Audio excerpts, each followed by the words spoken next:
kasih. Mohon maaf tadi ada gangguan background ya. Terima kasih Dokter Edi. Ini barangkali malam ini kita akan membicarakan sesuatu yang tentu berhubungannya dengan rumah sakit ya. Dokter Edi kemarin ketika pengukuhannya oleh Ketua Umum Persi menyampaikan satu permasalahan di rumah sakit diberi judul dengan menyongsong era digital. Dr. Andrea. Ya. Ya, tanya dulu boleh ya. Namanya tadi Mas siapa? Sebentar ya. Saudara Rizky. Mohon yang lain di mute ini.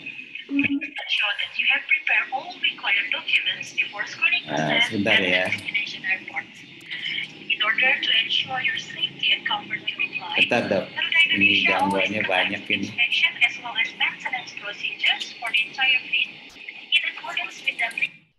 Oke. Baik. Rumah sakit tentunya banyak padat permasalahan dan segala macam ya. Dokter Edi membawakan ada satu ancaman-ancaman baru di dalam industri rumah sakit. Nah ini mungkin saya meminjam slide-nya Dokter Edi ini dengan megatrend di industri rumah sakit.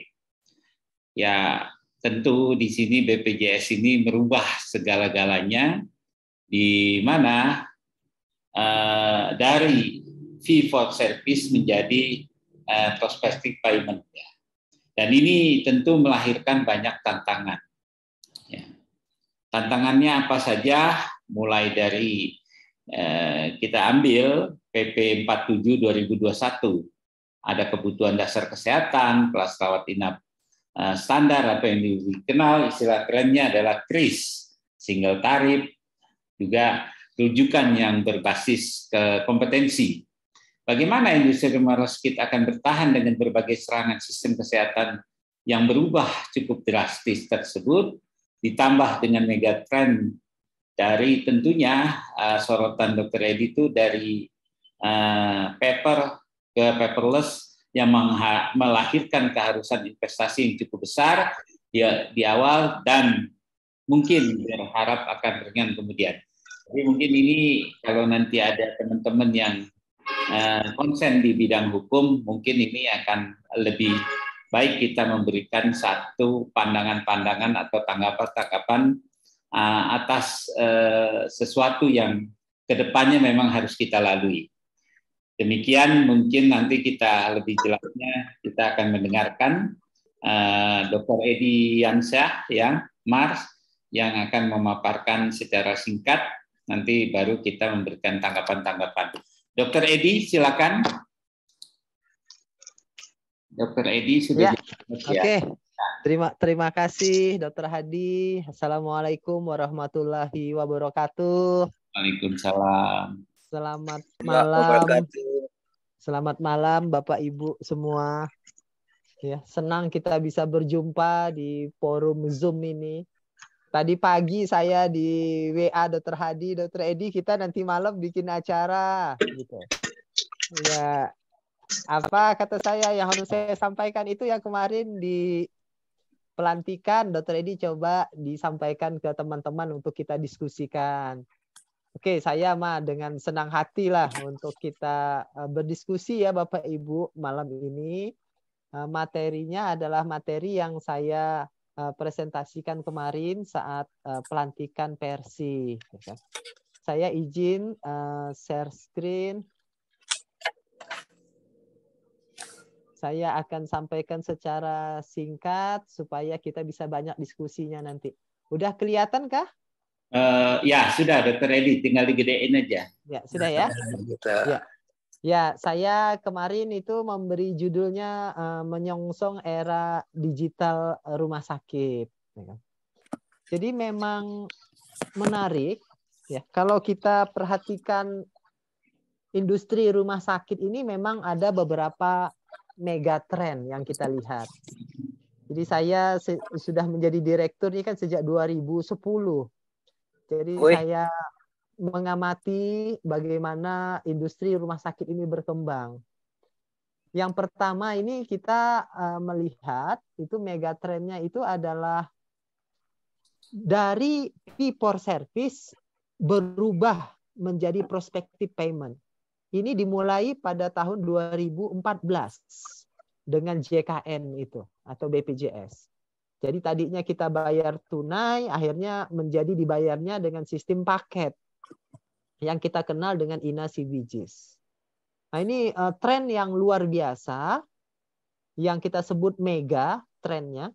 Kalau kita tidak mengikuti ini, ya memang agak berat gitu. Nah sekarang memang terbukti ya hampir rumah sakit sebagian besar masuk ke prospective payment ini atau menjadi provider BPJS.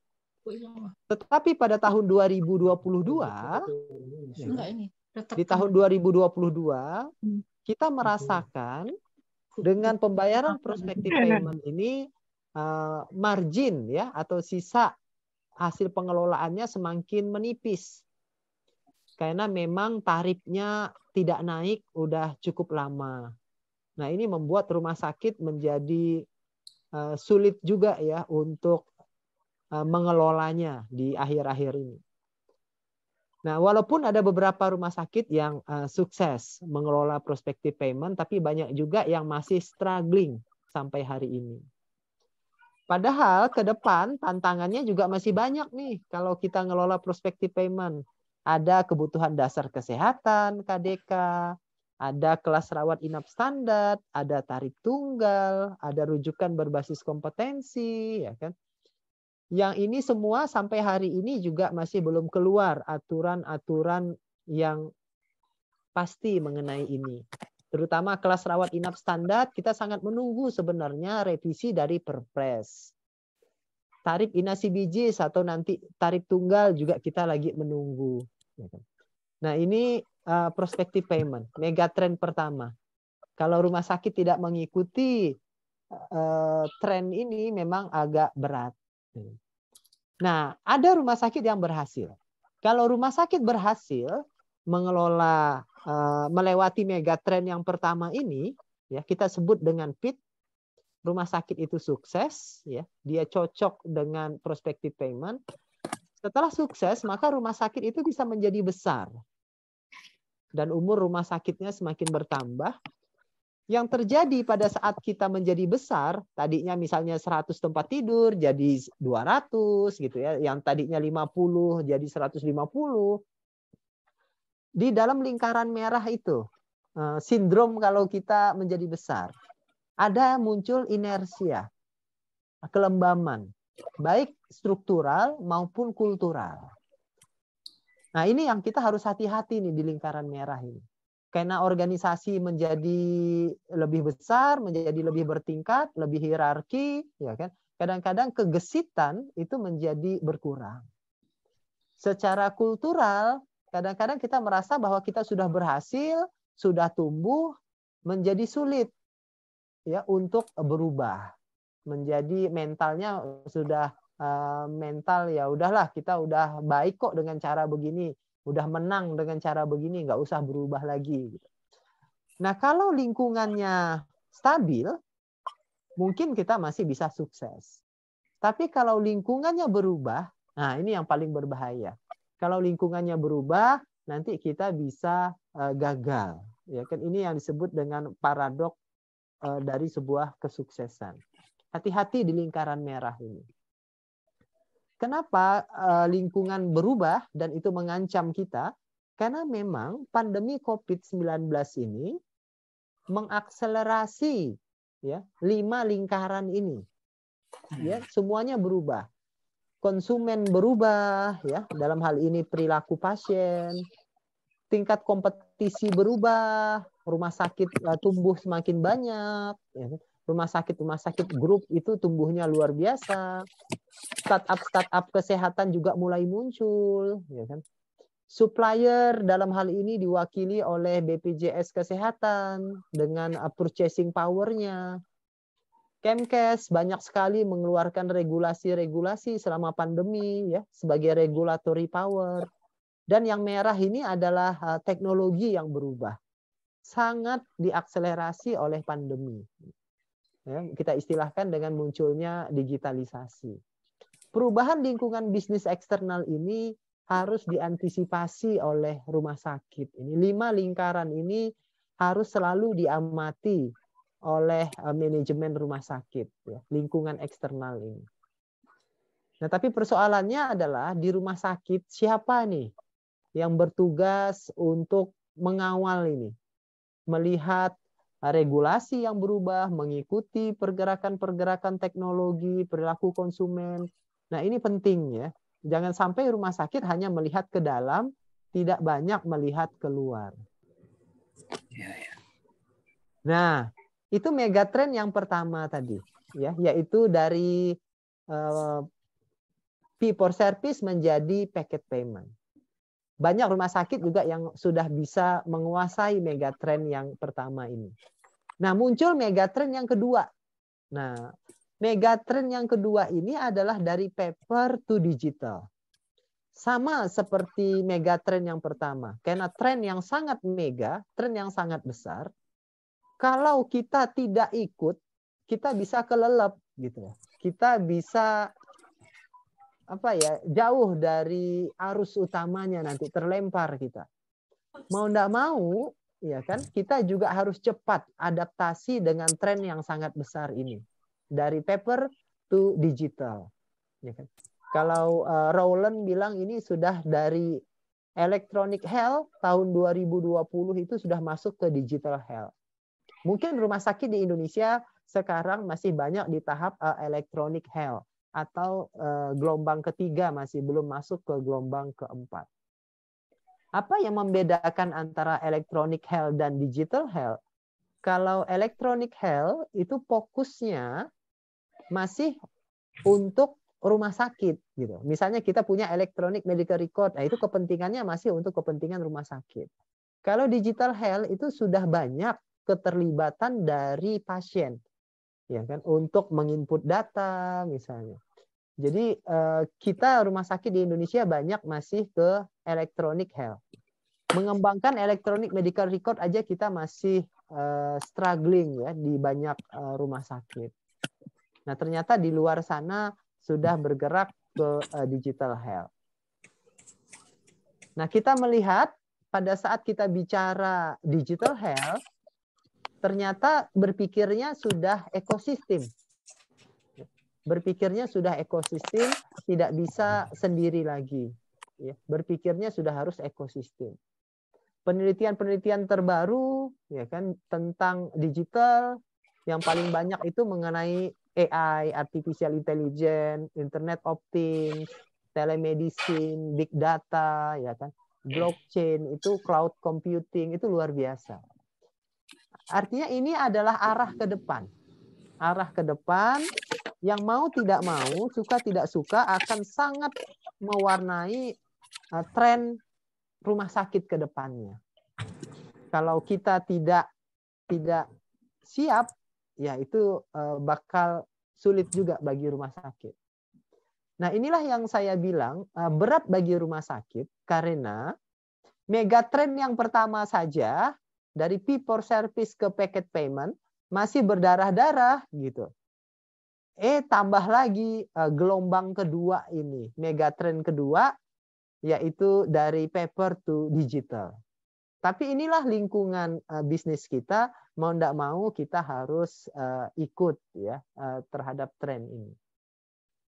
Karena apa? Karena kalau kita lihat ekosistem kita, BPJS misalnya, ya kan, di kotak yang bawah itu pelan-pelan memaksa, ya pelan-pelan memaksa rumah sakit untuk going digital, gitu loh. Ada bridging fee claim, bridging ketersediaan tempat tidur dan jadwal operasi, bridging antrian online, bridging SAP, ya kan, ada electronic claim. Yang di atas juga itu Kemkes mendorong kita untuk electronic medical record. Nah, ini kalau ekosistemnya sudah mendorong ke sana, ini akan memicu respon strategis rumah sakit. Nah, rumah sakit gimana ini? Nah, saran saya rumah sakit mulai memikirkan strategi transformasi digital. Strategi transformasi digital. Jadi rumah sakitnya mulai dirancang roadmap untuk digital transformasinya. Karena rumah sakit harus memiliki, nah ini ya, saran saya, kemampuan yang kita sebut eksploitasi dan eksplorasi. Organisasi yang memiliki kemampuan eksploitasi dan eksplorasi kita sebut dengan ambidexterity organisasi. Eksploitasi adalah kemampuan rumah sakit untuk mengoptimalkan ya kan, yang ada saat ini. Misalnya rumah sakit kita ngelola BPJS, ya kita harus mampu mengoptimalkan pengelolaan BPJS-nya. Di samping itu, rumah sakit di saat yang sama juga harus punya kemampuan eksplorasi, yaitu mengelola tantangan-tantangan yang akan dihadapi di masa yang akan datang. Jadi karakter organisasi yang mampu melakukan eksploitasi di saat yang bersamaan mampu melakukan eksplorasi itu sangat dibutuhkan untuk saat ini. Karena memang lingkungan eksternalnya berubah secara cepat. Jadi ini tangan kanan dan tangan kiri itu sama-sama bergerak. Nah, kalau saya di Rumah Sakit Anissa ini memang ada 2 tim. Satu tim eksploitasi, satu timnya adalah eksplorasi. Nah, apalagi yang disiapkan oleh rumah sakit menghadapi perubahan lingkungan eksternal tadi dan megatrend? Tetap kembali lagi ke modal yang harus dikembangkan. Mau lingkungannya berubah seperti apapun, maka modal ini harus semakin kuat kita benahi. Ibaratnya semakin tinggi pohon kita, semakin kuat angin bertiup, akarnya harus semakin dalam supaya pohon kita tetap berdiri. Akarnya harus semakin kuat supaya pohon tetap berdiri. Pertama itu adalah modal insani, modal manusia. Kita harus mengalokasikan cukup banyak dana untuk mengembangkan sumber daya manusia yang ada di rumah sakit kita. Modal kedua adalah modal organisasi. Modal organisasi ini ada kepemimpinan atau leadership, ada culture, ada teamwork, ada alignment, yaitu menyelaraskan organisasi. Jadi ini pekerjaan berat di banyak rumah sakit saya lihat itu, membangun budaya yang baik, kepemimpinan yang kuat ya masih menjadi PR. Yang ketiga, kita juga harus memperkuat modal informasi. Jadi bukan lagi modal teknologi, tapi sudah informasi. Nanti di sini akan keluarlah big data analytic untuk decision making support kita. Yang keempat itu adalah modal tangible, ya tangible asset. Karena kita rumah sakit, maka alat kesehatan itu menjadi salah satu modal yang harus dilengkapi. Apalagi sekarang dengan ICU misalnya harus 6%, semua ICU harus punya ventilator. Jadi peralatan-peralatan standar itu harus kita miliki. Dan yang kelima adalah modal finansial. Nah, ini modal finansial ini banyak rumah sakit kecil dan menengah yang memang pas-pasan modal finansialnya ini. Nah, ini betul-betul harus diperkuat ke depannya menghadapi lingkungan eksternal yang terus berubah. Kemudian yang kanannya, ya, ini adalah fungsi-fungsi manajemen. Apakah ilmu manajemen keuangan, finansial, manajemen sumber daya manusia, manajemen pelayanan atau operation, manajemen marketing, ya kan, informasi teknologi, ini harus kita benahi manajemen fungsional ini. Supaya apa? Supaya tata kelola kita menjadi baik. Nah, ini adalah roadmap ya kan, bagaimana framework dari digital transformasi di Rumah Sakit Anisa. Kita membaginya menjadi 3, yaitu digitisasi, digitalisasi, digital transformasi, sehingga hospital sustainability-nya tercipta. Digitisasi itu kita merubah dari kertas menjadi elektronik. Digitalisasi itu ada proses-proses bisnis yang mulai nyambung dari hulu ke hilir, elektroniknya. Harapan kita bahkan sampai digital transformasi. Munculnya bisnis model baru untuk sustainability dari rumah sakit. Nah, ini ada 5 dimensi ya yang kita perhatikan pada saat kita membangun framework ini. Kalau mau sukses melakukan digital transformasi, kita harus memperhatikan aspek people-nya, aspek teknologi, aspek bisnis proses, patient experience, dan data. Jadi adalah 5 dimensi yang kita anggap ini sangat penting untuk diperhatikan. Jadi kalau kita bicara digital transformasi, tidak hanya bicara masalah teknologi. Kita bicara juga tentang people-nya, tentang bisnis proses, tentang patient experience-nya, dan juga tentang data. Nah, itu Driving Digital Strategy itu adalah buku panduan kita. Belum hatam kita mempelajari digital transformasi ini, sudah muncul lagi buku yang baru juga dari sama-sama dari Harvard, sudah bahas tentang beyond digital. Ya kan? Jadi memang perkembangan ilmu strategi di dunia ini menjadi sangat cepat. Nah, saya bilang tadi pada saat kita bicara digital transformasi, kita tidak hanya bicara masalah teknologi. Kita juga bicara mengenai people, change management. Nah, ini yang paling berat. Ya kan? Kepemimpinan yang lebih cocok bukanlah transaksional leader, tapi adalah transformational leader. Kita harus melakukan change management. Ya kan?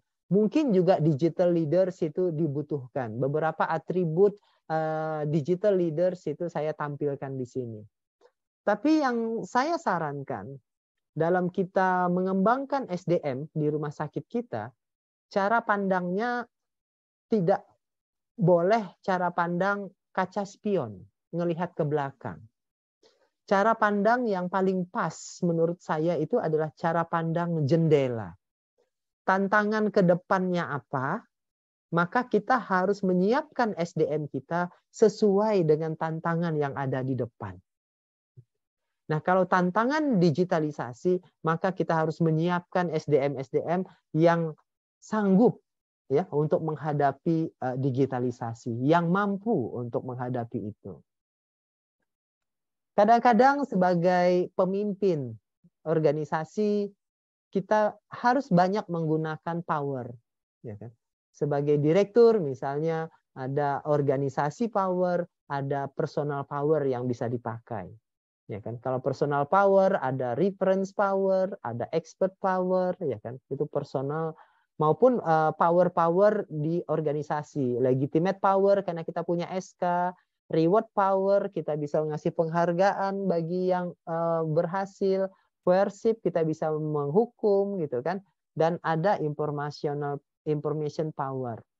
Jadi change management memang tidak mudah ya di dalam merubah organisasi kita yang dalam tanda petik misalnya tadi kita sebut tradisional menjadi digital, ya kan? Memang mengawal perubahan itu kita membutuhkan banyak kekuatan yang mendukung. Nah, bagaimana dengan teknologinya? Ini banyak pertanyaan yang muncul. Apakah di dalam memilih teknologi, kalau tadi kan kita bicara people ya yang di atas, teknologi ini saya harus buat sendiri, atau saya harus beli, atau KSO. Nah, ini pilihan ya. Pilihan dari rumah sakit. Bisa mengembangkan sendiri, bisa beli putus, atau KSO. Itu adalah pilihan-pilihan. Kalau saya di Rumah Sakit Anisa, kami mengembangkan sendiri. Teknologi kita buat sendiri, ya kan? Kita menghabiskan anggaran itu sampai 5 miliar untuk mengembangkan Hospital Information System di Rumah Sakit Anissa yang terdiri dari pendaftaran online, EMR, dan billing sistemnya sampai ke Cashmix. Kami mengerjakan ini dari Januari 2021 sampai Juni 2022. Jadi 18 bulan. Timnya terdiri dari tim yang mengerti bisnis proses. Jadi mereka memapping bisnis proses itu ada 4 orang.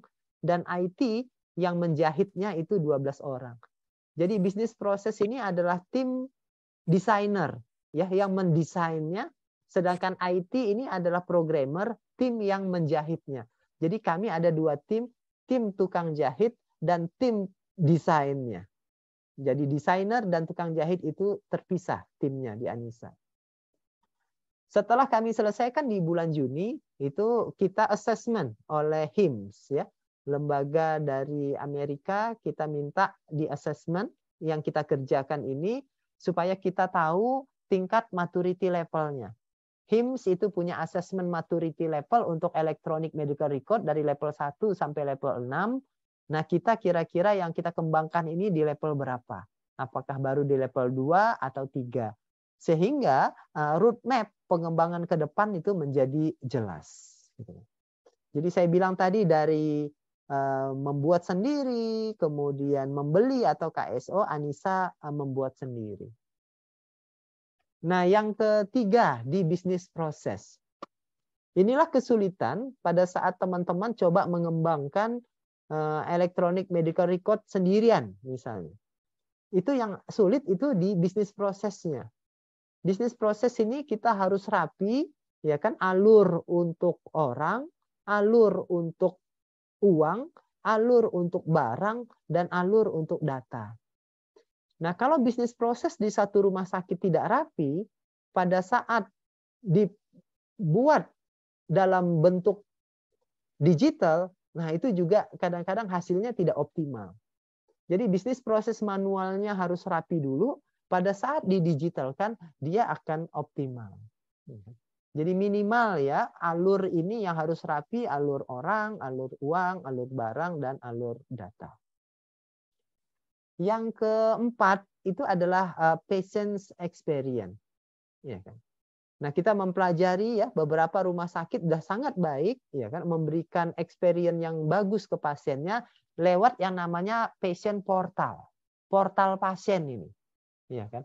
Jadi dia tahu nih dari handphonenya itu informasi-informasi kesehatannya. Misalnya yang kanan itu oke, dia diambil darah, dia tahu tuh darahnya sekarang lagi ada di mana, apakah sudah diterima di lab, apakah lagi proses dibaca hasilnya atau lagi dites, dia tahu prosesnya. Kemudian X-ray-nya misalnya, oke, saya tinggal nunggu ekspertise dari dokter misalnya. Dokter radiologinya sedang membaca. Jadi pasien tahu ya sampai di mana prosesnya. Ini sangat kuat ya. Jurnal-jurnal menyatakan patient portal itu sangat meningkatkan patient engagement.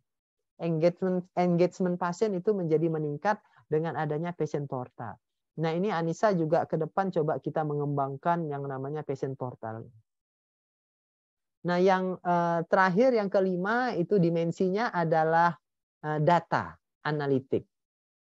Nah, ini ada 4 tingkat data analitik ini.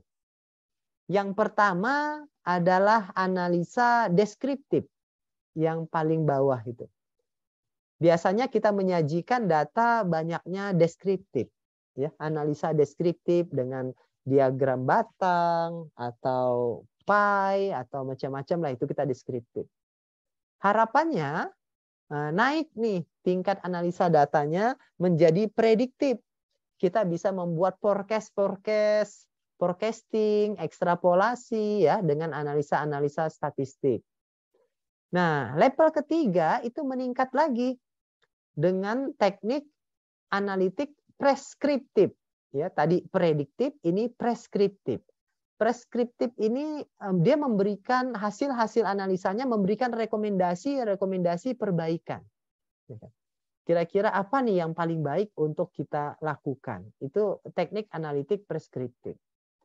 Dan yang terakhir, yang keempat, teknik analitiknya sudah otonom, ya kan? Jadi sudah machine learning, ya, machine learning sudah. Nah, kita mungkin masih butuh waktu lah untuk naik ke otonom. Mungkin kita harus naik kelas analisa data kita ke arah preskriptif, ya kan? Jadi dengan adanya electronic medical record, ya kan, data menjadi sangat besar di rumah sakit. Sayang kalau data itu menganggur. Data itu menjadi big data, harus kita analisa. Data saintis menjadi sangat dibutuhkan di rumah sakit untuk memberikan rekomendasi-rekomendasi perbaikan yang kita sebut dengan analitik preskriptif. Demikian Dr. Hadi, ya, secara singkat yang dapat saya bagi bersama teman-teman. Terima kasih. Saya kembalikan ke Dr. Hadi.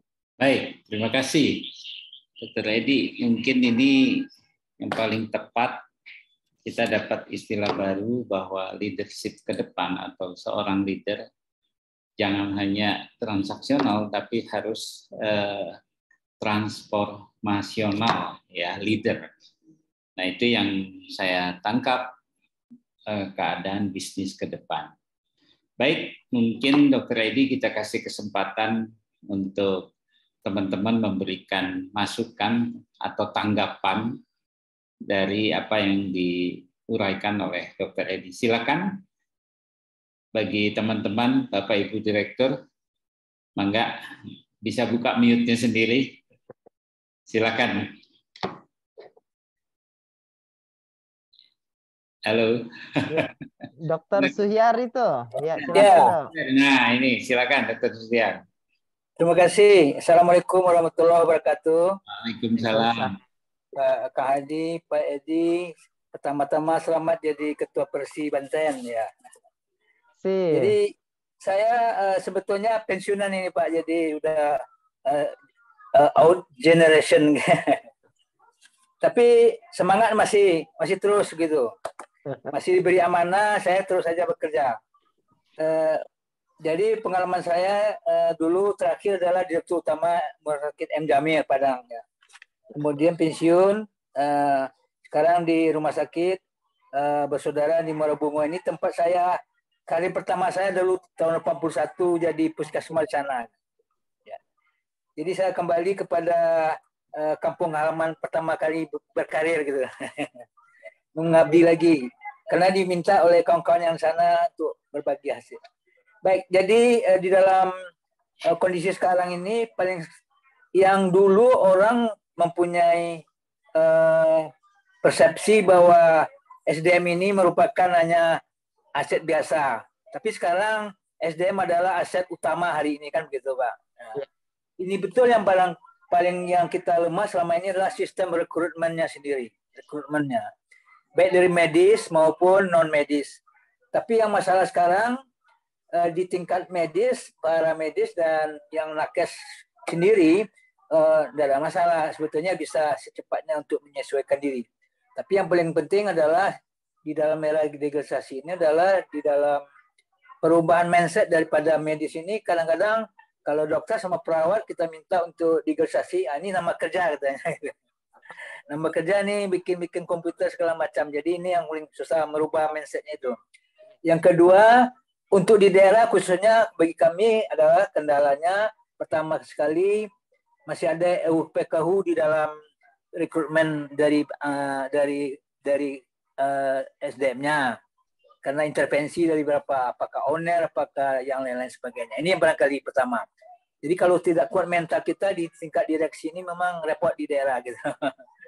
Yang kedua, menyesuaikan diri terhadap kondisi PP 4721 ini memang di daerah sangat sulit, Pak. Ya. Karena khususnya untuk daerah Muara Bungo itu dibandingkan dokter dengan kebutuhan rumah sakit udah melebihi. Jadi dokter yang ada itu sudah terpakai semua oleh rumah sakit yang ada gitu. Jadi memang kalau untuk rumah sakit yang baru itu dari 4 rumah sakit umum, 2 rumah sakit khusus itu sudah non aktif, Pak, karena untuk membagi dokter ini dengan SCP-3 itu sudah terpakai oleh rumah sakit yang ada, sehingga kita tidak kebagi lagi rumah dokter yang ada internalnya itu.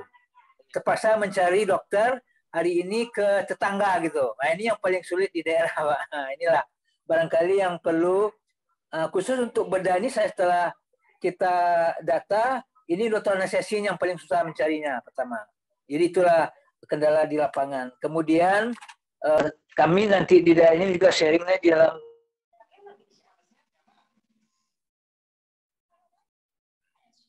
Pak Suhyar. Wah, ini kayaknya sinyalan nih, Dok. Oh iya, terlempar beliau, Dr. Hadi. Oke. Baik, mungkin kita lanjutkan dahulu, Dr. Edi, sampai menunggu beliau. Ya. Ini ada muncul lagi tuh, muncul lagi. Oh iya, silakan, Pak. Jadi teruskan, Pak. Ya, itulah sementara, Pak. Jadi untuk di daerah pertama sekali gedungnya sudah yang lama, kemudian menyesuaikan dengan PP 4721 dan sistem rekrutmen ini yang barangkali yang perlu kami ditambah dengan di samping tenaga juga finance di daerah ini memang juga repot kita untuk sharing-sharing dengan terutama sekali pengadaan alat-alat yang berat-berat seperti alat medis yang canggih dan kemudian seperti misalnya IPAL sekarang ini juga kemudian dengan alat-alat non medik. Ini barangkali Pak Adi sementara mohon Pak. Wassalamualaikum warahmatullahi wabarakatuh. Terima kasih Pak Suhyar. Ini ada Dr. Nugroho Kuswardono. Era digital tadi tidak lepas dari modal yang harus kuat. Bagaimana jalan keluar untuk rumah sakit yang modalnya sedang-sedang saja? Pak Nugroho mungkin bisa langsung, Pak. Silakan sekaligus nanti dengan Dr. Edi dijawab. Pak Nugroho, Dr. Nugroho. Ya, terima kasih Dr. Edi. Dr. Nugroho, silakan. Terima kasih Dr. Edi. Ya. Jadi tadi kan dikatakan bahwa untuk era digital itu modalnya harus kuat rumah sakit ya. Ya. Kita tadi bisa membayangkan untuk rumah sakit swasta yang mungkin modalnya pas-pasan atau sedang-sedang aja, di mana dengan kondisi era BPJS ini kan klaimnya rendah ya. Iya. Bagaimana mereka bisa eksis, bagaimana bisa bangkit. Sebenarnya langkahnya bagaimana? Apalagi sekarang kalau nanti misalnya ya ada monoloyalitas SDM. Tentunya rumah sakit swasta yang mungkin tidak bisa memberikan take home pay yang rendah, nggak mungkin dia akan mendapatkan dokter yang qualified atau mendapatkan dokter yang menurut standar harus ada untuk berdirinya rumah sakit. Mohon tanggapan Dr. Edi. Terima kasih. Ya. Ini juga ada dari Dr. Hairul Anwar. Mohon kisi-kisi kapan teknologi investment di rumah sakit itu akan beli putus ASO atau bikin sendiri ini, Dr. Edi. Dan ini mungkin dari Dr. Iksan, RSU Mitra Paramedika. Selamat malam. Semuanya izin bertanya kepada Dr. Edi, bagaimana tips atau kiat-kiat untuk menyatukan persepsi antara representasi pemilik atau owner dengan pengelola rumah sakit atau manajemen terhadap tantangan pengelola rumah sakit ke depan. Ini dari Yogyakarta. Ya. Mungkin Dr. Edi silakan dijawab dulu deh ya. Ya. Ini dari Dr. Suhyar ini. Jadi benar sekali Dok, yang pertama itu merubah mindset. Makanya saya bilang Bapak Ibu ini wanti-wanti sekali saya. Pada saat kita bicara digitalisasi, digital transformasi, itu kita tidak boleh hanya bicara teknologi. Tapi people yang sangat penting. Beberapa rumah sakit yang gagal, ya, karena saya menjadi konsultan lah atau dewan pengawas di 18 rumah sakit, beberapa yang gagal beli teknologi yang mahal, tetapi nggak jalan, gitu loh.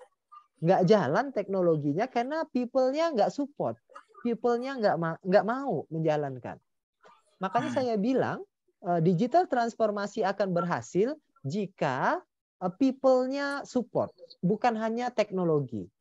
Selalu saya menghubungkan digital transformasi itu dengan change management. Atau istilah Dr. Suhyar tadi itu adalah perubahan mindset. Ya kan, change management. Itulah tantangan terbesar Dokter Surya. Memang nggak mudah itu. Memaksa dokter yang tadinya menulis mau ngetik, apalagi yang senior-senior, perawat-perawat semuanya harus ngetik. Itu change management. Anissa punya pengalaman itu, kami di 2016 merubah dari manual ke digital, ke electronic medical record. Ya kan? Cukup mulus ya Anissa proses transisinya. Di 3 bulan pertama itu dokter mengisi di electronic medical record, tapi rekam medis manualnya itu ada di sampingnya. Misalnya dokter penyakit dalam, pasiennya ada 20. Nah, 20 rekam medisnya sudah ada di samping mejanya. Nah, dia mengetik. Begitu dia mau ngetik, dia butuh informasi yang riwayat penyakit yang lalu, dia buka rekam medisnya. Itu selama 3 bulan. 3 bulan sampai 6 bulan udah by request. 3 bulan sampai 6 bulan itu udah nggak semuanya lagi. Dari 20 itu dia butuhnya cuma 5, kadang-kadang 6 gitu. Jadi di atas 1 tahun itu kami udah nggak banyak dibutuhkan rekam medisnya. Yang agak hektik itu memang di 3 bulan awal. Jadi kami gitu, kami tandem. Dokternya mengetik di electronic medical record yang baru, rekam medisnya ada di sampingnya. Setelah 6 bulan itu udah semakin sedikit yang dibutuhkan rekam medisnya. Karena riwayatnya sudah masuk ke electronic medical record yang baru. Intinya memang change management. Kemudian ewuh pakewuh nih. Intervensi dari owner ya. Sama dengan pertanyaan yang terakhir tadi ya kan. Memang hubungan antara manajemen dan pemilik ini paling banyak masalah ini akhir-akhir ini saya lihat. Ya kan? Jadi manajemen itu pengen mengarah ke mana, nanti pemiliknya kemana gitu ya kan. Nah, ini memang seninya di situ. Seninya kita sebagai pengelola ini harus mampu meyakinkan. Harus mampu meyakinkan owner. Makanya kadang-kadang teman-teman itu bawa saya itu. Dokter Edi, yuk kita Zoom sama owner saya gitu. Karena kalau orang lain, orang luar yang bicara kok sepertinya lebih mudah didengar daripada saya itu sendiri meyakinkan pemilik gitu. Nah, kadang-kadang menggunakan reference power. Reference power atau expert power untuk meyakinkan. Ya kan? Jadi hubungan antara pemilik dan owner dan pengelola itu memang harus bagus, harus sejalan. Ya kan? Harus bagus, harus sejalan. Ya kan? Kadang-kadang cara menyampaikannya aja bahasanya yang kurang pas. Tapi begitu kita bantu menyampaikan, pemiliknya langsung, oh begitu, kalau begitu mah saya setuju. Gitu. Ada bahasa-bahasa yang memang harus pas ya kita pilih kalau berhubungan dengan owner itu. Jadi tapi memang Pak Suryar ini memang banyak ya persoalan seperti ini tuh di banyak tempat ya, di banyak tempat. Kemudian untuk PP 47. Nah, saya setuju PP 47 ini adalah PP yang belum banyak turunannya. Aturan-aturan di bawahnya itu belum banyak keluar. Dia mengatur banyak hal, tapi PMK-nya nggak ada, perpresnya nggak ada, PMK-nya nggak ada, gitu loh. Makanya kita menunggu sebenarnya PP 47 itu aturan-aturan turunannya, sehingga kita jelas, gitu.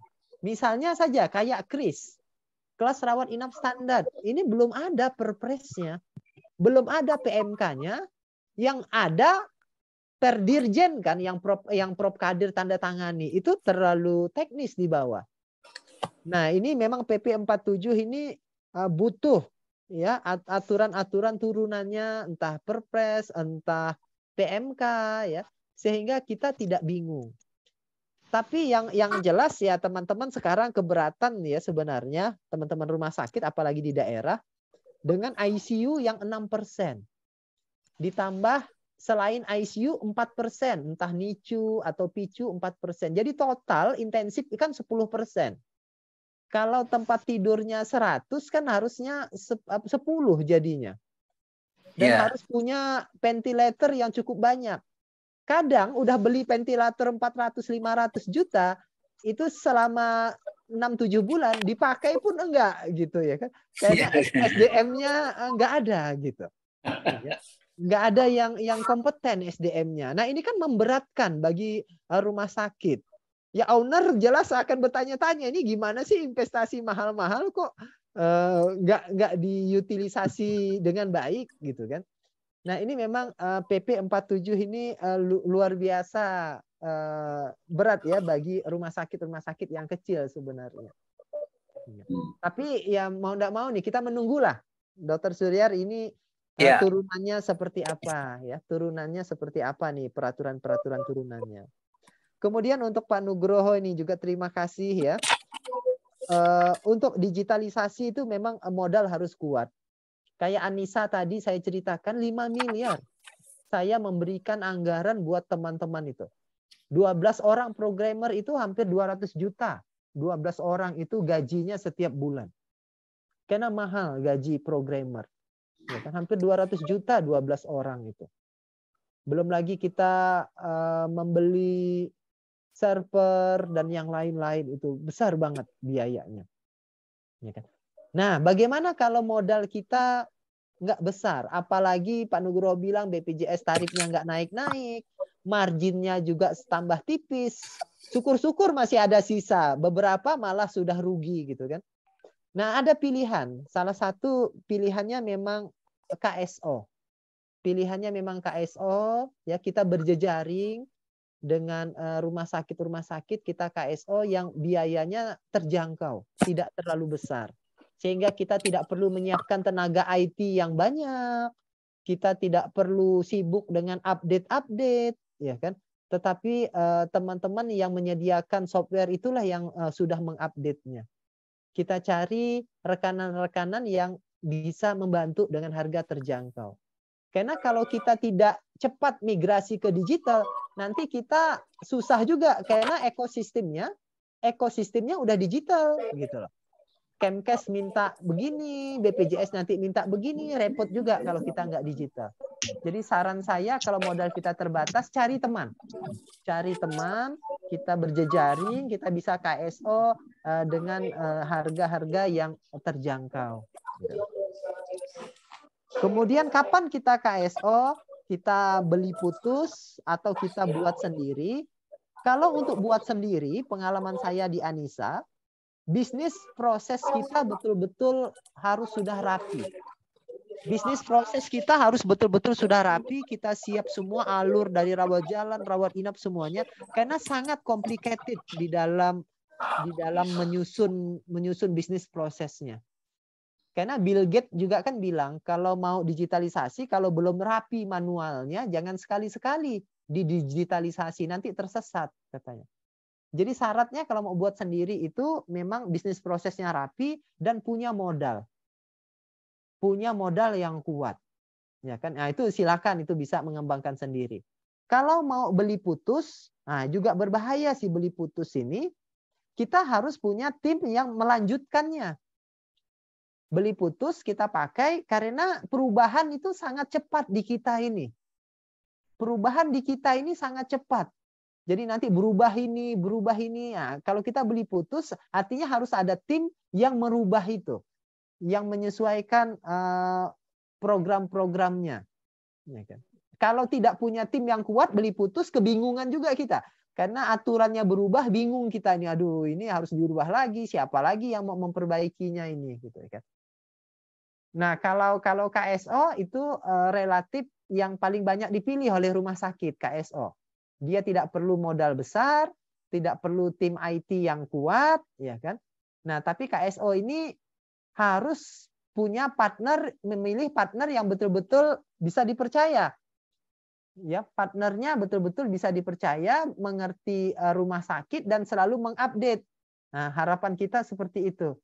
Jadi jangan sampai juga partnernya hilang gitu, baru berapa tahun hilang gitu ya, repot juga kita, ya kan. Jadi memilih partner. Nah, Anissa banyak digunakan oleh teman-teman sebagai partner KSO itu karena mereka bilang Dr. Edi mah Anissa karena rumah sakit, ya kan, nggak akan kemana-mana itu Dr. Edinya kita kenal dan dia memang di rumah sakit, jadi update-nya pasti akan berjalan terus-menerus di situ, gitu kan. Jadi ini pintar-pintar memilih teman di sana. Ya kan? Jadi tadi itu yang pertanyaan keempat juga sama ya, kiat-kiat untuk persepsi ya, menyamakan persepsi antara pemilik, owner, pengelola ya kan. Jadi memang rajin-rajinlah kita ajak owner kita untuk ikut Zoom, ikut seminar pelatihan. Kalaupun memang masih sulit ya, beberapa teman-teman rumah sakit itu mengundang teman-teman yang biasa misalnya untuk diajak diskusi bersama owner. Ya, kadang-kadang kita membutuhkan pihak luar ini supaya owner kita bisa nyaman lah diskusinya gitu. Kadang-kadang butuh pihak ketiga ya untuk menjelaskan. Seperti itu ya Bapak Ibu diskusinya ini. Silakan tanggapannya. Makasih Dr. Hadi. Ya, ini Dr. Edi, rupanya ini Dr. Hairul Anwar ini senior kita ini. Dr. Hairul, selamat malam. Mohon maaf belum tersapa ini. Jogja ini. Oh iya, Dr. Hairul nih. Baik. Masih mute, Dr. Hairul masih mute. Dr. Hairul masih mute, Dok.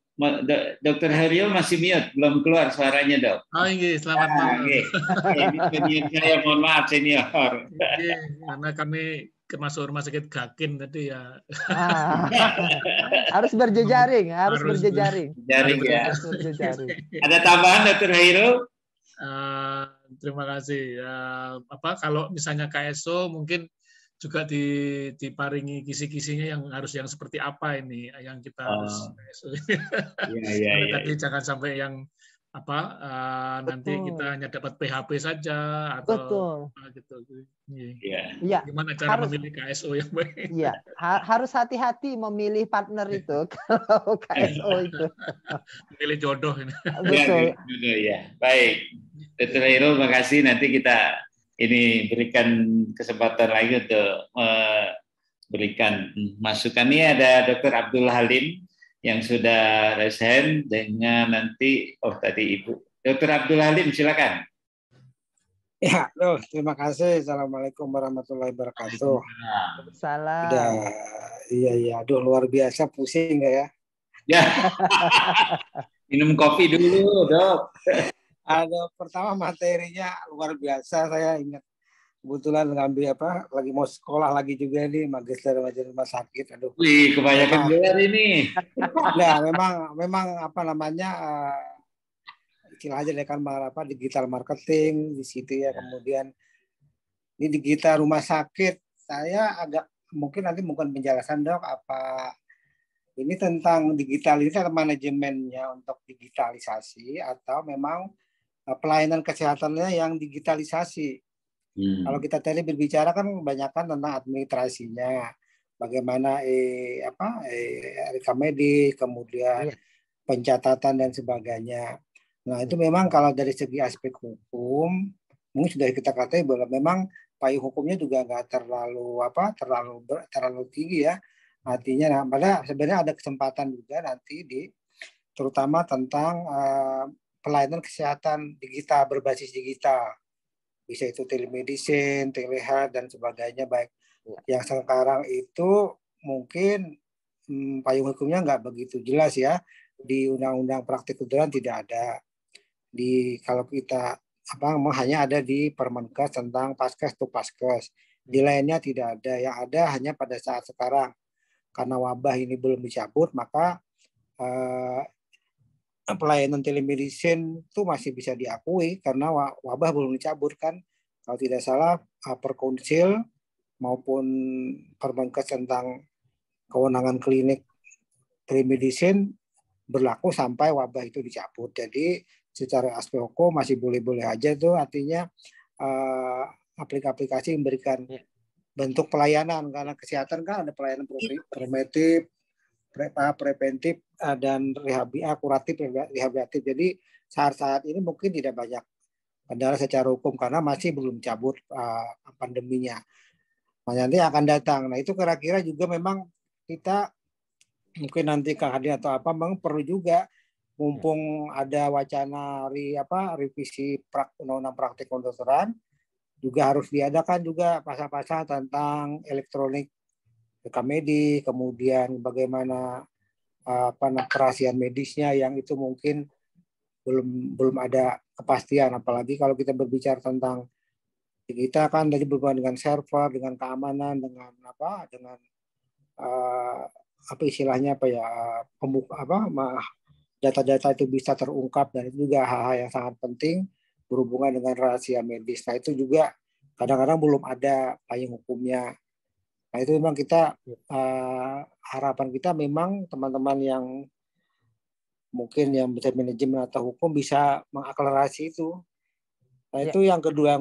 Yang ketiga tentang ada istilah kan yang dikembangkan juga oleh Kementerian Kesehatan tentang hospital without law. Apa itu sama dengan digital rumah sakit? Karena hospital without law yang masuk di dalam era 4.0 ini kan salah satu. Jadi pelayan-pelayan kesehatan yang berbasis teknologi visual. Jadi itu juga mungkin perlu juga kita antisipasi. Mungkin di daerah perkotaan ya atau daerah pedesaan nggak bisa juga kita kan.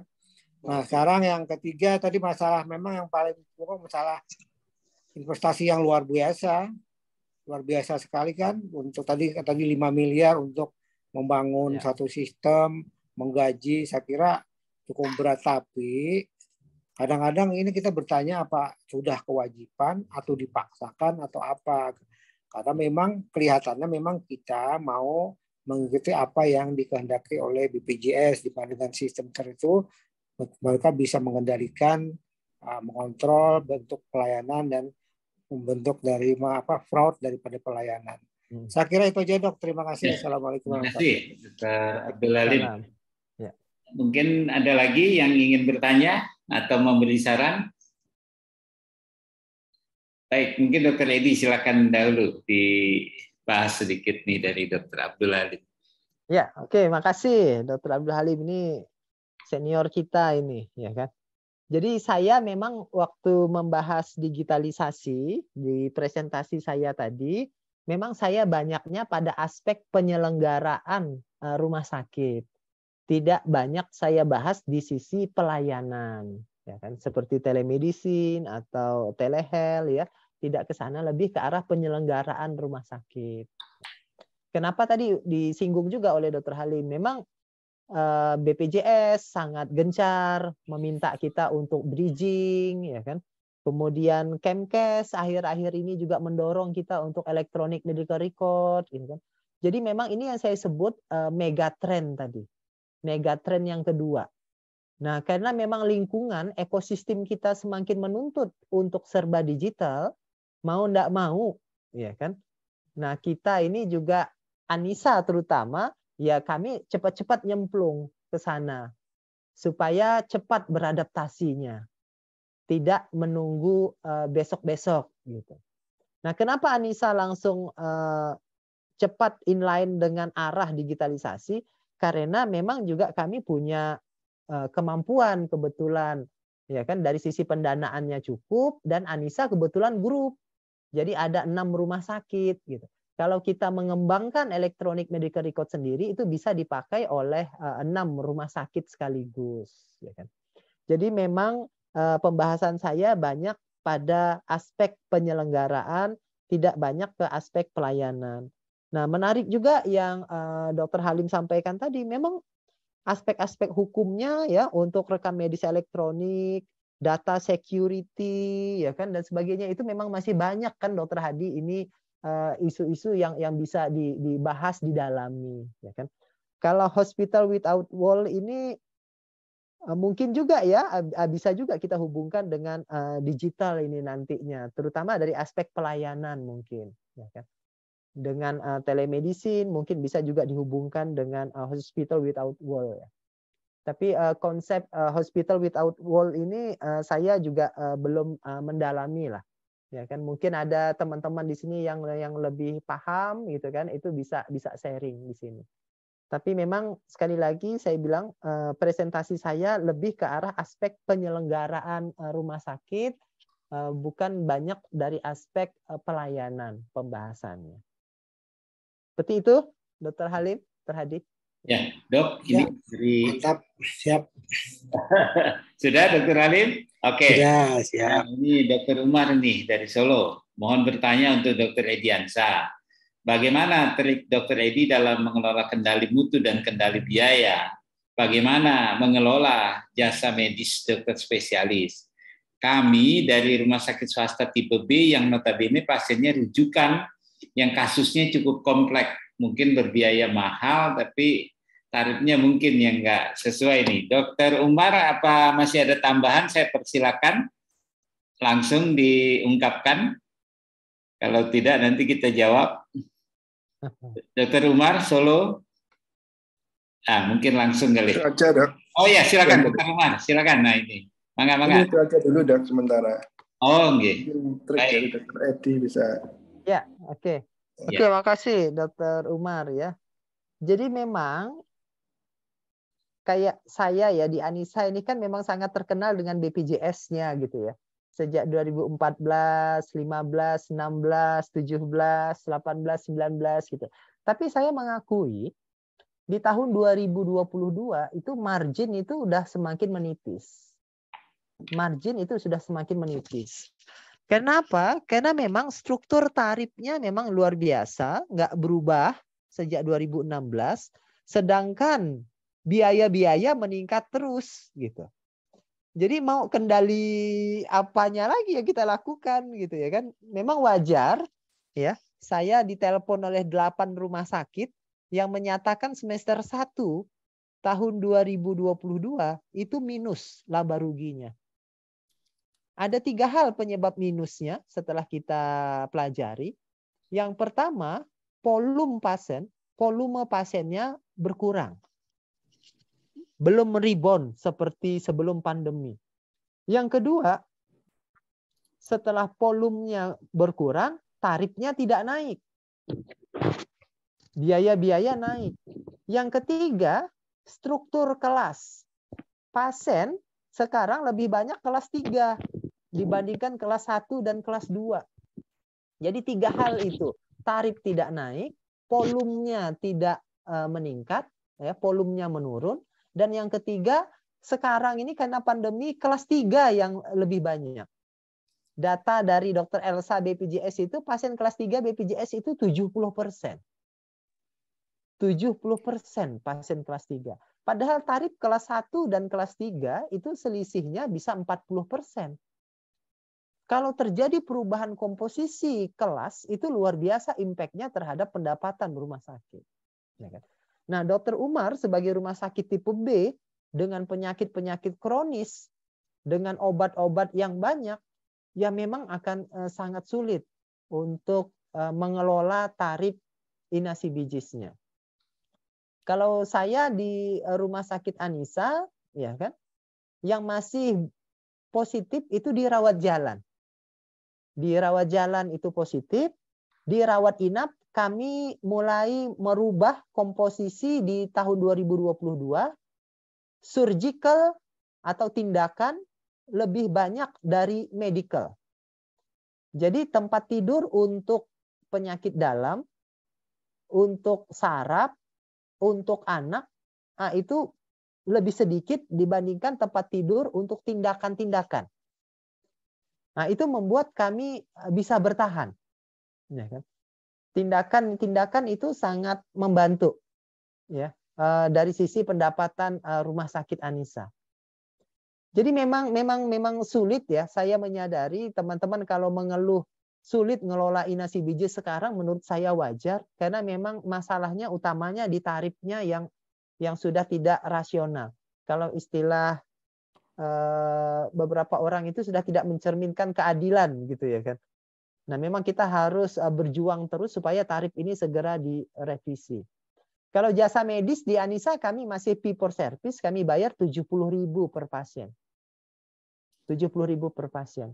Jadi kalau bisa saya simpulkan tadi, Anissa bayar jasa medisnya fee for service 70.000 per pasien, dia masih positif di rawat jalan. Apalagi kalau banyak kasus katarak gitu ya. Nah, katarak itu lumayan ya, kita dibayar 7,2. Nah, kita cukup dapat sisa cukup di situ. Kalau di rawat inap, kalau kasus medical itu kita banyak sekali yang minus. untungnya di Anissa banyaknya kasus surgical atau tindakan. Nah, di tindakan-tindakan itu beberapa itu cukup positif sehingga bisa menutupi. Overall masih positif tapi udah jauh berkurang marginnya dibandingkan sebelumnya. Seperti itu, Dr. Hadi. Baik. Dr. Umar. Ya. Ada lagi mungkin yang mau menambahkan, memberi saran tentang persoalan digitalisasi rumah sakit? Enggak? Mungkin nyambung sedikit lagi. Ya. Tadi untuk yang jasa medis yang untuk dirawat inap yang kasus surgical itu juga menggunakan sistem fee for service, Dr. Edi. Ya, benar, Dr. Umar. Fee for service itu hasil jabat tangan. Misalnya seksio sesar gitu ya, itu dokternya dapat 1 juta, dokter anestesinya 50%, dokter anaknya 25%. Untuk kasus operasi hernia, misalnya dokternya berapa, bedahnya, anestesinya 50%. Gitu. Itu hasil jabat tangan. Kita bongkar tarifnya, kita supaya rumah sakitnya dapat sisa, dokternya juga happy gitu. Jadi kita bersama-sama. Baik, terima kasih, Dok. Iya. Makanya tidak banyak komplain di Anissa, dokter dan rumah sakit nggak banyak komplain karena tarifnya hasil jabat tangan bersama-sama.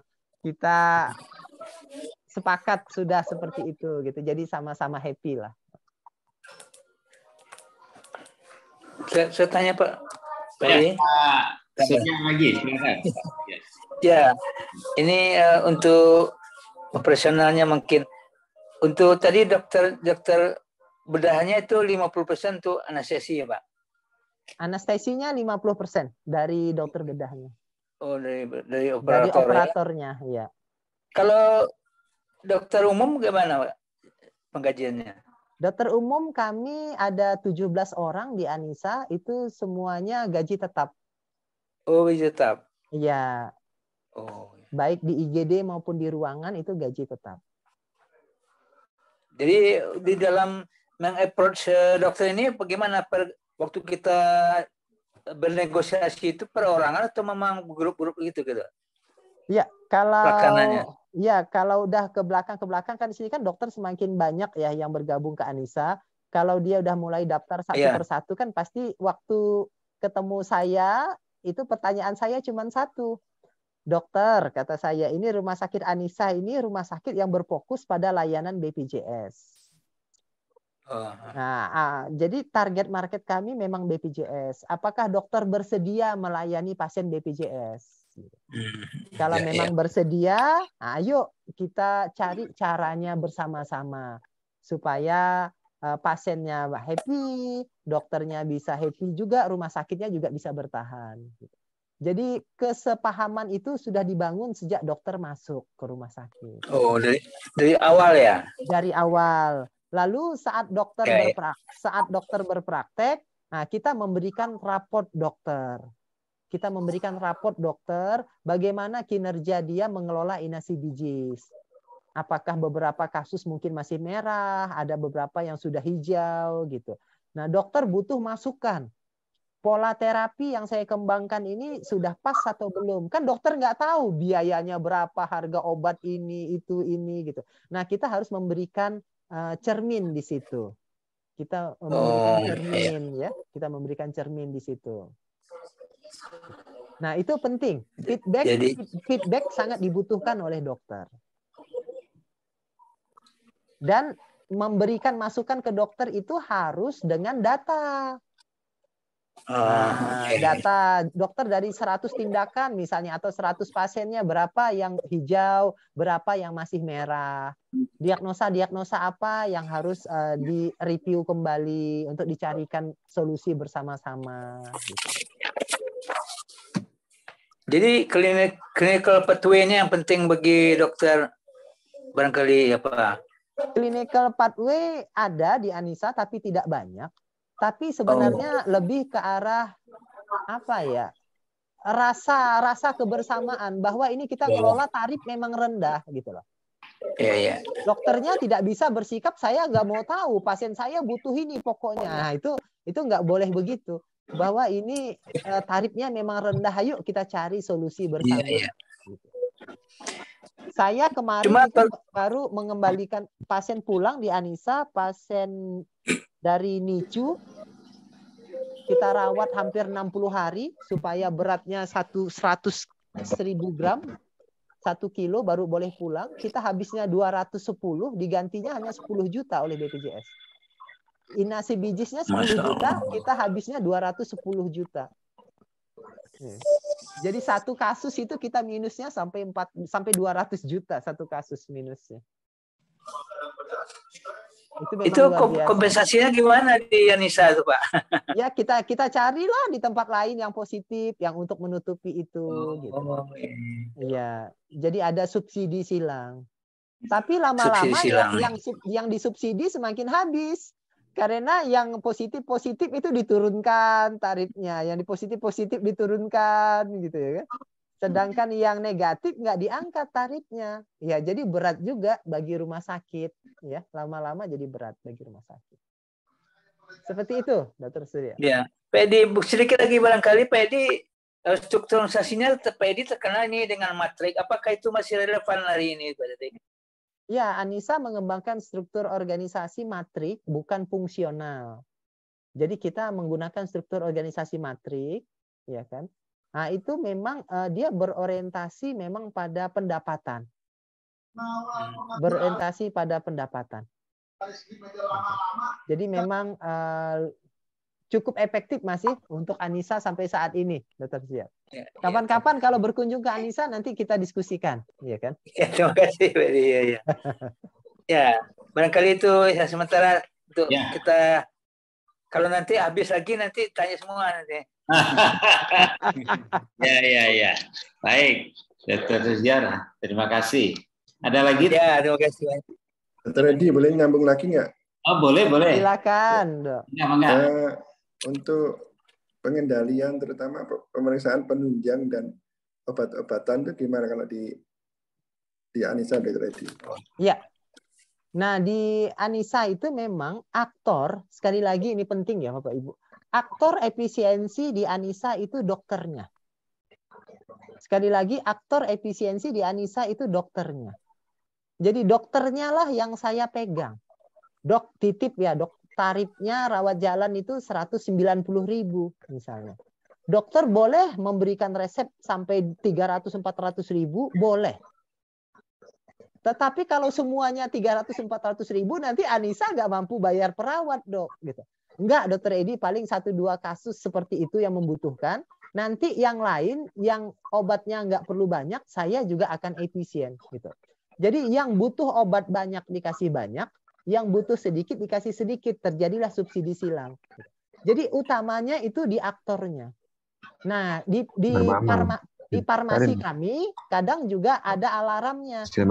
Kalau obat sudah 60.000, 80.000, alarmnya berbunyi. Dok, obatnya sudah 100.000 misalnya. Apakah dokter obatnya ini ada yang diganti nggak atau gimana? Gitu. Kalau dokternya bilang nggak, tetap aja diberikan. Nah, itu tetap diberikan oleh farmasi. Tapi ada alarm yang berbunyi. Kemudian untuk penunjang juga sama, ya kan? Karena kita aktornya ada di dokter. Jadi dokter penyakit dalam kami yang banyak sekali menggunakan penunjang, kita feedbacknya ke dokter nanti dengan raport dokter. Jadi dia bilang, oh ya ini pasien saya memang banyak penunjangnya pada bulan ini. Tapi kan nanti bulan kedua, ketiga saya udah nggak banyak lagi. Karena ini proses untuk menegakkan diagnosa. Gitu. Jadi kadang-kadang kami melihatnya tidak satu kasus saja, tapi sampai 3-4 kali kunjungan, rata-ratanya seperti apa. Jadi memang begitu ya Dr. Umar, aktornya memang pada dokter sebenarnya. Pengaturan-pengaturan bisa dilakukan oleh manajemen, tetapi utamanya sih paling bagus, paling efisien itu di dokternya yang ikut mengendalikan. Itu keren kalau begitu, keren. Berapaan Dok untuk memberikan raport ke para dokter itu setiap berapa bulan sekali? Sebulan sekali atau? Ya, kalau yang awalnya dulu kita sebulan sekali.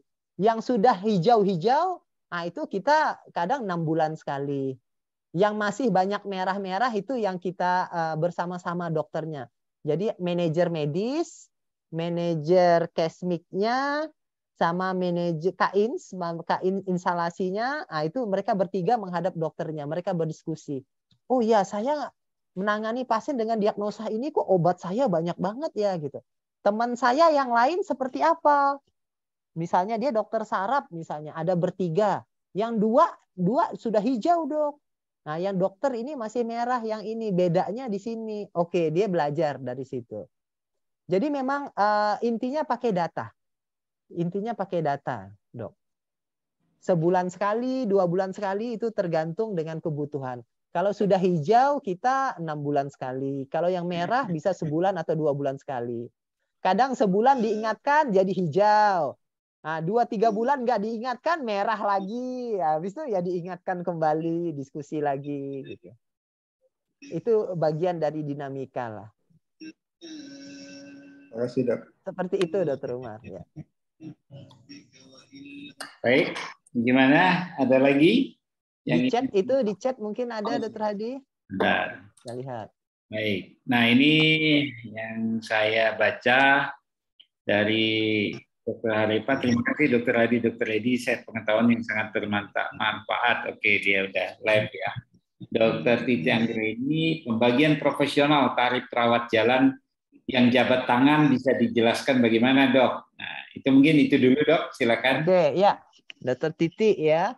Untuk rawat jalan di Anissa itu satu tarif, yaitu 70.000. 70.000. Jadi memang cukup besar, dari 190 dokternya 70.000 dan dokternya cukup happy. Tapi saya bilang, Dok, titip ya Dok efisiensinya gitu. Ya, jadi satu pasien beliau dibayar 70.000. Untuk proporsi punten dokter izin menanyakan Ya. untuk proporsi tunjang dan tadi obat-obatan ada barriernya juga nggak dok? Ada batasnya nggak? Nah, itu sebenarnya tidak ada, secara praktek sehari-hari itu tidak ada. Berapapun penunjang dan obatnya itu kami loloskan kalau itu kebutuhan pasien. Tapi dokternya lah yang mengelola itu. Jadi dokter-dokter di Anissa itu luar biasa. Misalnya dokter penyakit dalam, dia bilang ini saya banyak sekali nih lab untuk pasien ini, obatnya cukup banyak. Tapi nanti dia akan mencari untuk pasien selanjutnya yang kondisinya aman, dia akan efisien di situ. Jadi dokternya udah bisa berpikir untuk subsidi silang gitu, Dokter Titi. Baik, makasih banyak Dokter Edi. Iya, jadi aktornya di dokter ya, aktornya di dokternya gitu. Baik, Dokter Titi ini rumah sakit mana nih? Boleh tahu? Bakti Kartini, Bekasi, Dok. Oh, Bekasi. Oke. Terakhir punya anak baik. Dok, mau tanya Dok. Dokter Titi. Dokter Halim Dok. Iya. Oh iya, silakan Dokter Halim. Terus kalau maaf ini yang tadi kalau misalnya dokter spesialisnya dibayar jasa medisnya atau ditambah ada gaji pokok Dok? Hanya jasa medis Dok. Oh iya. Iya, jadi Tapi, dokter-dokter di kita jasa medisnya aja sudah bagus, udah cukup Dokter Edi jasa medis saja. oh jadi nggak usah Dok ya? Ya kalau pakai garansi fee apa udah terlewati semua sebabnya. Oh iya, memang kalau gitu dokternya banyak mau di sana. Memang kalau di rumah iya. sakit, iya. Saya daftar Dok. Nanti ke Kalmar di open. Dokter Halim mah harus jagain Kalimantan Selatan itu, dekat ibu kota itu, harus siap-siap di sana nanti. Baik, ini ada Dokter Firman Dok dari Rumah Sakit Selaras nih, mungkin Banten ya, rumah sakit ya. Mau masuk manajemen matrik itu bagaimana Dok? Dan untuk tarif rumah sakit di Anissa, apakah dibuat mirip dengan Inasi Bijis atau dengan tarif umum yang tercetak di billing untuk pasien GKN? Terima kasih. Dokter Firman, apa mau ditambahkan? Halo, Dokter Firman. Cukup Dokter Adi, itu aja dokter. Terima kasih Dokter Firman. Silakan Dok. Iya, Dokter Firman itu struktur organisasi matrik. Nah, itu memang struktur organisasi kan macam-macam ya. Ada fungsional, ada matrik, ada organik, macam-macam lah struktur organisasi. Anissa pada tahun 2015 itu mengimplementasikan struktur organisasi matrik. Kelihatannya baru yang pertama waktu itu di Indonesia untuk rumah sakit. Nah, kapan-kapan lah kita bisa sharing struktur organisasi matrik itu. Ya kan? Dan memang dia berorientasi pada pendapatan. Jadi intinya sumber pendapatan di rumah sakit Anissa itu ada 4. Dari IGD, dari rawat jalan, rawat inap, dan ruangan khusus. OKA, ICU, kamar bersalin. Gitu. Nah, itu 4 revenue center, 4 sumber pendapatan itu masing-masing ada penanggung jawabnya. Nah, yang lainnya itu adalah fungsi-fungsi. Fungsi medis, fungsi keperawatan, fungsi penunjang gitu. Jadi gabungan antara fungsional dengan revenue center itu, nah itu menjadi matrik. Nah itu kapan-kapan lah harus pakai slide khusus dia supaya jelas itu menggambarkannya. Dr. Firman bisa baca deh struktur organisasi matrik gitu aja, itu banyak contohnya. Di industri yang lain itu sudah banyak dipakai.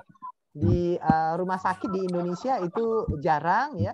Saya waktu itu mempelajari struktur organisasi rumah sakit di Amerika, saya implementasikan di sini. Anissa gitu. Dan cukup berhasil. Kemudian untuk tarif di Anissa, tarif kami kan memang tarif rumah sakit, ya kan? Strategi pricing tarif rumah sakitnya itu memang mendekati tarif inasi bijis. Dulunya strategi tarifnya lebih tinggi dari inasi bijis. Akhirnya banyak adjustment. Akhirnya sekarang tarif kami buat mendekati dengan tarif inasi bijis. Jadi kalau kita misalnya seksio, tarif inasi bijisnya kelas 1 7 juta. Nah, tarif rumah sakitnya itu nggak akan jauh dari itu. Ya kan? Walaupun tarif rumah sakitnya fee for service, sewa kamar, jasa medis, untuk obat, tindakan. Tapi struktur kebijakan tarifnya itu mendekati inasi bijis. Sehingga proyeksi harian, pendapatan harian, nah itu waktu dikonversi nanti dengan inasi bijisnya nggak jauh beda. Ya kan? Nggak jauh beda jadinya. Misalnya pendapatan saya tercatat 15 miliar. Saya konversi ke inasi bijisnya. Nah, di inasi bijisnya nantinya jadinya 14,5 miliar gitu. Jadi adjustment-nya cuma 500 juta. Nggak terlalu jauh selisihnya. Jangan sampai Bapak Ibu tarif rumah sakitnya 20 M gitu. Begitu di inasi bijis tinggal 15 M. Nah, itu terlalu jauh selisihnya. Anissa tarif rumah sakit strateginya mendekati inasi bijis. Seperti itu, Dr. Firman. Siap. Nanti itu mungkin di KHC berikutnya nih, Dr. Firman ya. Siap, Dokter. Iya. Jadi ini Dr. Hadi, ini kan kita tadi ada 2 megatrend. Ya. Megatrend pertama itu adalah dari fee for service ke packet payment. Megatrend kedua itu kan dari paper to digital. Yeah. Nah ini diskusi kita ini dua-duanya ini kelihatannya masih menarik. Megatrend pertama, saya bilang tadi megatrend pertama kita belum ahli, tiba-tiba udah datang gelombang megatrend kedua gitu loh. Nah ini yang memang luar biasa tantangan bagi rumah sakit. Turbulensinya besar ya, Dr. Edi. Ya, yang pertama megatrend pertama bisa kita bahas nanti itu. Ya. Untuk packet payment ini, pengendalian inasi bijis ini. Ya. Dan ini masalah hukum juga nih. Dr. Hoiril Anwar nanti mohon masukannya kita bahas berikutnya bersama dengan Dr. Edi, payung hukum ya. Paperless itu sebetulnya masih sangat terlambat, Dr. Edi, nanti. Supaya kita aman semua aman ya. Jangan bilang enaknya saja nih mencari sesuatu yang baik ya, memang tujuannya, tetapi payung hukumnya juga harus gitu ya. Nah, teman-teman ini udah Dr. Edi sudah 21.30. Apa masih ada teman-teman? Tidak. Boleh lagi dong. Ya. Boleh lagi nggak Dok tanya? Oh, Dr. Umar, silakan. Mumpung masih ada Dr. Edi, bisa disorot di sini. Silakan Dr. Umar. Ini Dr. Edi untuk laporan keuangan. Ya.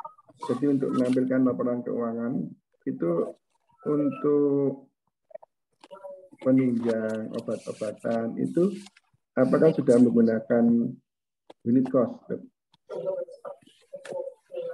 Kamar dan sebagainya untuk membuat tarif tadi itu kan dokter bilang mendekati tarif inasi bijis. Iya. Apakah untuk penunjang dan obat-obatannya itu diberi margin atau gimana, Dok, untuk strateginya? Iya, kita tetap dapat margin, Dok. Penunjang obat-obatannya tetap kita dengan margin, tapi marginnya tidak lebih dari HET, harga eceran tertinggi kan 25%. Dan secara overall Anissa juga punya unit cost, Dr. Umar. Unit cost kami itu berbasis inasi bijis.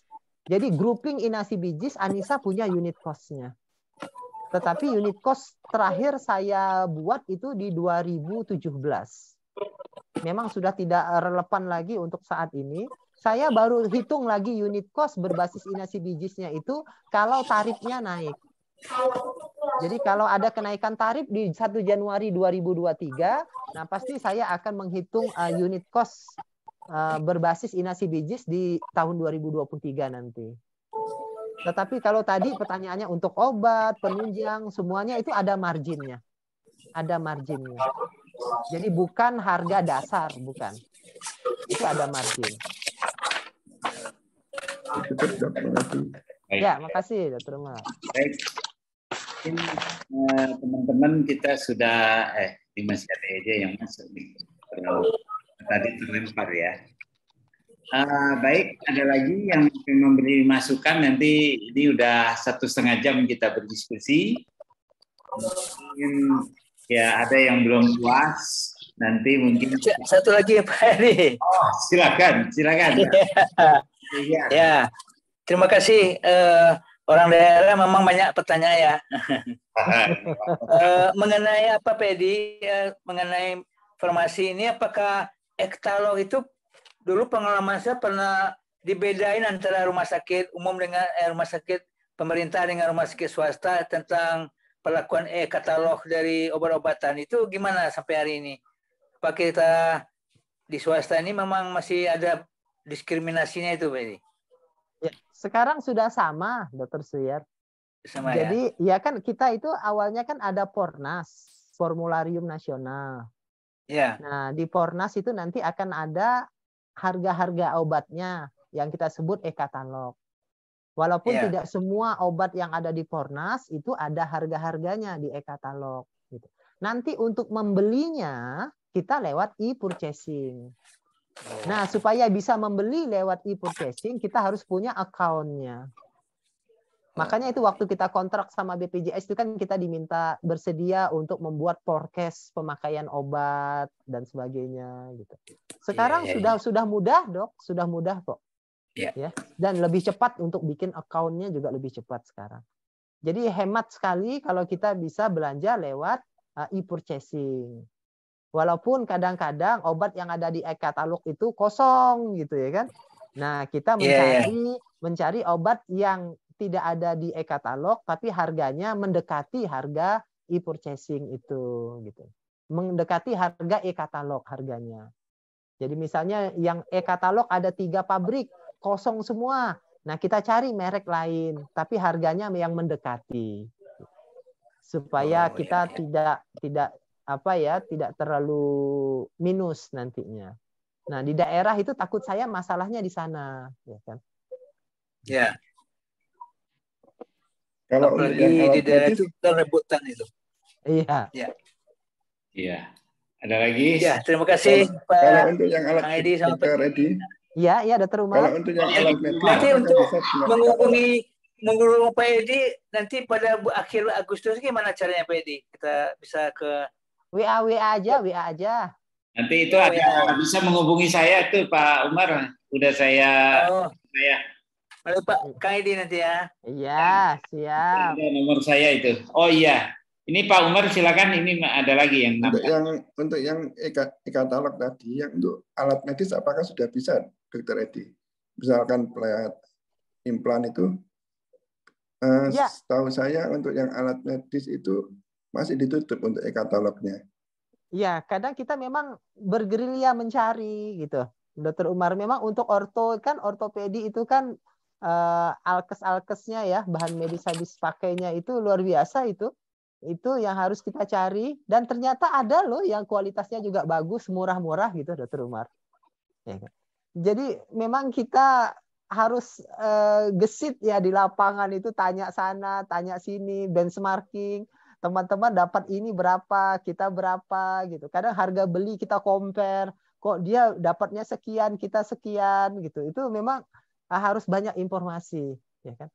Tapi kalau e-katalognya memang belum bisa dibuka ya, belum bisa diakses. Iya, beberapa belum bisa. Kami untuk orto itu banyak dapat supplier dari Surabaya itu, kita itu cukup bagus juga ya, hasilnya cukup bagus kualitasnya.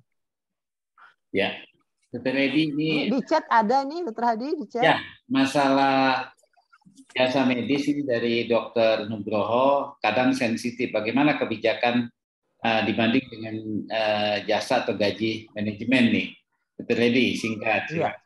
Ya, kalau di Anissa itu jasa medis kita memang fee for service gitu kan. Jadi ya memang karena udah sepakat hasil jabat tangan, mereka tidak pernah ingin tahu manajemen dibayar berapa, enggak. Jadi karena memang udah sepakat di situ, ya udah. Intinya di Anissa itu mereka jelas harganya per pasien dapatnya berapa, lalu dibayar tepat waktu setiap tanggal 2 kayak hari ini ya, dokter kita semua udah dibayar gitu ya kan. Jadi itu kepastian pembayaran itu juga menjadi penting. Dan transparan bahwa kalau dia meriksa 1.000 pasien ya dia dibayar 1.000 pasien, tidak boleh berkurang 1 pasien pun. Nah itu bagi dokter itu sudah cukup. Ya. Jadi memang ya di swasta relatif lebih lebih smooth yang begitu. Fleksibel ya, Dok ya. Ya, lebih fleksibel. Ya. Dok, ini dari Dokter Kori Rosalina, bagian keuangan Naili. Mohon pencerahan dokter, Jasmed 70.000 itu sudah termasuk adanya tindakan di rawat jalan dokter. Misalnya poli rawat jalan, THT, ada tindakan ear toilet ya, pembersihan toilet 70.000 itu sudah mencakup semua atau hanya konsultasi saja dok? Karena kalau klaim BPJS sendiri kan ada kenaikan jadi 300 ribuan, bukan 190.000 lagi. Apakah dokternya diberikan lagi jasa tindakan dokter? Terima kasih banyak Dokter Kori ini. Ya, Dokter Kori itu 70.000 itu hanya konsultasi. Hanya konsultasi. Kalau ada tindakan itu ada tarifnya lagi. Jadi karena Anissa jasa medisnya fee for service, setiap tindakan ada lagi tarifnya. Dan tarif itu adalah hasil jabat tangan bersama-sama. Gitu. Jadi misalnya dokter jantung, dia periksa, konsul, dia melakukan tindakan echo, gitu kan. Nah, echo-nya nanti ada jasanya lagi. Gitu. Jadi setiap tindakan ada lagi jasanya. Dan itu sudah tercatat semua berapa nilainya. Dan itu hasil kesepakatan. Jadi 70.000 hanya jasa konsultasi. Oke. Seperti itu, Dokter Kori. Ya. Dok, ini ada yang ini direct ya. Dari iPhone Ahmad namanya, terkait pembelakuan tarif COVID yang dikeluarkan di bulan April 2002, tapi berlaku sejak 1 Januari 2022. Sejauh mana langkah yang sudah diambil, Dok? Silakan. Ya, jadi ini kemarin juga kita sampaikan waktu di acara Persi Banten, ya kan? Sebagai contoh Anissa saja, Rumah Sakit Anissa itu tagihan COVID kami 15 miliar.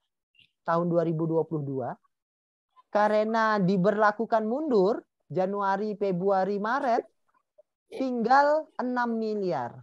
Jadi hilangnya 9 M. Jadi dari 15 miliar tinggal 6 miliar. 9 miliarnya dipotong karena penyesuaian tarif. Bukan 90.000, bukan 900 juta, 9 miliar hilangnya. Nah, itu kita sudah berjuang ya lewat Persi, RC. Nah, sampai hari ini memang belum ada titik terang ya, tapi mudah-mudahan lah kita akan terus berjuang itu. Ya kan? Jadi memang ya kita udah melayani pasien ya. Semuanya sudah kita keluarkan. Tadinya tagihan 15 M tinggal 6 M. bingung kita lapor ke pemilik ini gimana ini 9M-nya ini hilang kemana gitu ya. Udah dibukukan lagi ya. Ada dibukukan lagi ya kan. Jadi ya itulah realitas di kita bisa berlaku mundur gitu ya. Itu kan peraturan berlaku mundur ini luar biasa ini gitu ya. Nah, itu saya bantu jawab ini pelaku juga ini Pak Ahmad ya, karena memang inilah yang saya katakan ini kalau saya mau terus terang ini cacat hukum ya, Dr. Edi. Tapi memang kita udah usaha ya. Tapi terkadang kalau fight dengan pemerintah, dengan kebijakan ya begitu adanya harus kita kompak semuanya ya. Dan kita udah beberkan masalah hukumnya, namun regulator memegang peranan penting. Mungkin itu saya bisa jawab lebih lanjut karena memang saya sudah berani menulis, berani mempertanyakan, dan berani juga mengangkat masalah ini di Kang Hadi Conscience juga. Demikian Pak Ahmad ya. Nah, nanti tetaplah kita akan berikhtiar dan berdoa ya. Bayi sehat juga sudah kita perjuangkan melalui RC ya, didukung oleh Ibu Versi juga. Baik, mungkin itu saja. Dr. Edi, ini banyak yang menyampaikan terima kasih kepada Dr. Ediansa, juga Kang Hadi Conscience ya, terus menyuarakan sesuatu sharing ilmu, semoga barakah dan juga berkah buat kita semua ya. Amin, amin. Amin, amin. Mungkin saya tidak menyebutkan satu persatu, ini ada senior Dr. Aidul Anwar, Pak Suhyar ya, dan terima kasih. Yang lain Pak Umar yang aktif, dan yang lain juga pasti aktif mendengar. Mungkin saya berikutnya rekaman ini saya upload. Tadi saya ada kesalahan teknis, tadinya saya mau live, namun ada sesuatu yang salah. Masih koordinasinya masih mencoba ya. Semuanya sendiri nih Dr. Edi, tidak sama asisten ya, karena saya juga masih di kantor IDI nih. Pulang sampai jam 12 malam ini. Ya, terima kasih. Tidak ada sesuatu yang sempurna, tetapi yang sempurna mungkin niat yang baik untuk menyuarakan terus. Terima kasih Dr. Edi dari sahabat-sahabat Kang Hadi Conscience atas ilmunya, dan sangat berguna. Mungkin nanti kita bisa sambung di kemudian hari. Dan ini bisa disaksikan di YouTube Kang Hadi Conscience dengan judul yang sama, dan jika masih ada yang perlu untuk slide Dr. Edi, nanti saya akan berikan melalui WA. Terima kasih Dr. Edi, sahabat, teman semua, Kang Hadi Conscience. Itu yang bisa kami persembahkan. Assalamualaikum warahmatullahi wabarakatuh. Salam sejahtera. Waalaikumsalam. Waalaikumsalam warahmatullahi wabarakatuh. Besok terima kasih.